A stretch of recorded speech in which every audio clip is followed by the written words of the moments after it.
গেছেবার রোজার মতো আমার রিয়াজের লাগে আমরা ইফতার করছি, সেহরি করছি। এইবার বাবা আমার রিয়াজ নেই। বাবা রে,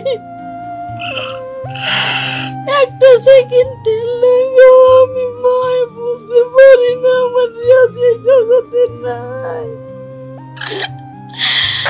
আমার ছেলে 2024 আমি বাবা গো, আমি দিনে রাইতে কখনো আমি এটা বলতে পারি না বাবা।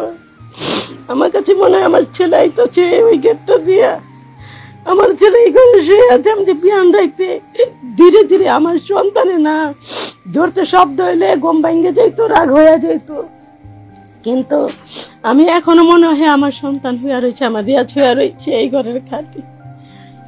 পরে মনে পড়ে আমার রিয়াজ নাই। হ্যাঁ, আমার দাবি আছে বাবা, যে কটা আন্দোলন লইয়া এই মায় গো বুক খালি হইল, এই কটা যেমন আর না থাকে, যেন শিক্ষার যোগ্যতায় সাংবাদিক হইলো, কেউ পুলিশের চাকরি পেলো, কেউ এই যে সেনাবাহিনীর চাকরি পেলো, নিজের ক্ষমতায় শিক্ষার যোগ্যতায়। আমি চাই না এই কোটা আর থাও, বাবার জোর, মামার জোর, চাচার জোর, খালুর জোর এখানে জানি না থাকে।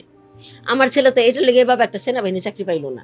আমার রানাও আইপাস, রিয়াজও আইপাস করে গেছিল, তারপরে জিত করেছে সে না যে বিয়ে করতে গেলো বাসিটিতে। আমি এই কোটা থাকুক, এটা আমি চাই না বাবা।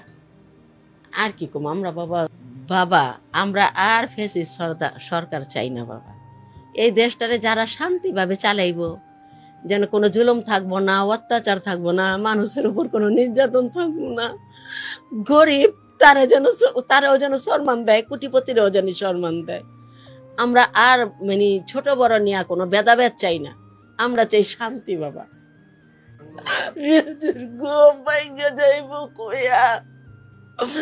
পরে করে কি আমি সন্তানকে বাদ দিয়ে আমি রোজা থাকার লেগে কোন রম্মাকে দেয়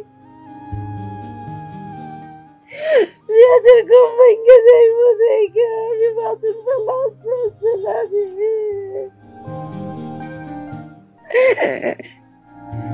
কিন্তু তো আরো বেশি খারাপ হয়েছে এখন। বেশি খারাপ বলতে কি, এই জায়গায় জায়গায় এই চুরি ডাকাতি ছিনতাইকারী অতিরিক্ত বাইরে গেছে। আরো আমার ছেলের যারা মারছে, আমার ছেলের খালি বলে না, যে কোনো ছেলেই মারা গেছে, যারা যারা শহীদ হয়েছে, তো এগো তো মনে করেন যে আসামি রাস্তাতে এখনো ঘুরতে আছে, কোনো আসামি ধরা পাকলি হয় না, আবার তার বিচারও হয় না। তাহলে আর আগের থেকে পরিবর্তন হইলো কিভাবে? এই আগের তার বেশি খারাপ হয়ে চলে।